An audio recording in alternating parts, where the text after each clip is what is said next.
Então, quem vai ser o nosso delta? O nosso delta vai ser o x da oxidação. O x da oxidação vale quanto? 2. Então, aqui vai ser 2. Vezes a atomicidade do elemento que está variando, que está dentro do quadro. Quem que está variando? Não é o P? Vale quanto? 4. Então, aqui vale quanto? 4. Então, eu vou pôr 4. 2 vezes 4 dá 8. Beleza? Agora eu vou fazer da redução. São dois deltas. Então, eu vou chamar aqui de delta 1. Vai ser x vezes a atomicidade. Então, quem vai ser o nosso delta 1? Então, delta 1 vai ser, então, x da primeira redução. E vamos supor que seja essa daqui. É só um exemplo. Tá? Quanto que é o x dessa redução? Vale 1. Então, vou pôr 1 aqui. Vezes a atomicidade daqui, né? Porque P2 e 4 está aqui dentro. Quem que é quem que é a atomicidade? É o 2. Então, vou pôr quanto? 2. E 1 vezes 2 dá quanto? 2. Então, o nosso delta 1 vai ser igual a quanto? 2. Aí, eu vou fazer o delta 2. Vai ser x vezes a atomicidade. Então, quem vai ser o nosso delta 2? O nosso delta 2 vai ser o x da redução 2, que vale quanto? 1. Então, 1 vezes a atomicidade aqui da redução, né, do elemento que está variando, que é quanto? 4. É porque é o P2 e 4 está dentro da tabela. Certo? Então, 4. E 1 vezes 4 dá 4. Então, delta 2 vai ser igual a quanto? 4. O que eu faço com os deltas? Somo. 2 mais 4, 6. Então aqui eu vou pegar uma outra cor, vou pegar um azul, tá? E vou chamar então que o nosso delta T, que é a delta total, 2 mais 4, 6. Então quem são os deltas, gente? 8 da oxidação e 6 da redução. Como são pares, dá para simplificar, dividir os dois por 2. 8 dividido por 2 dá quanto? Dá 4. 6 dividido por 2 dá 3. Beleza. Nós voltamos à tabela. O que eu tenho que fazer agora? Inverter.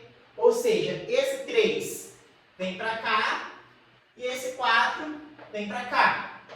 Aí esse 3 vai ser o coeficiente desse e aquele 4 vai ser o coeficiente desse.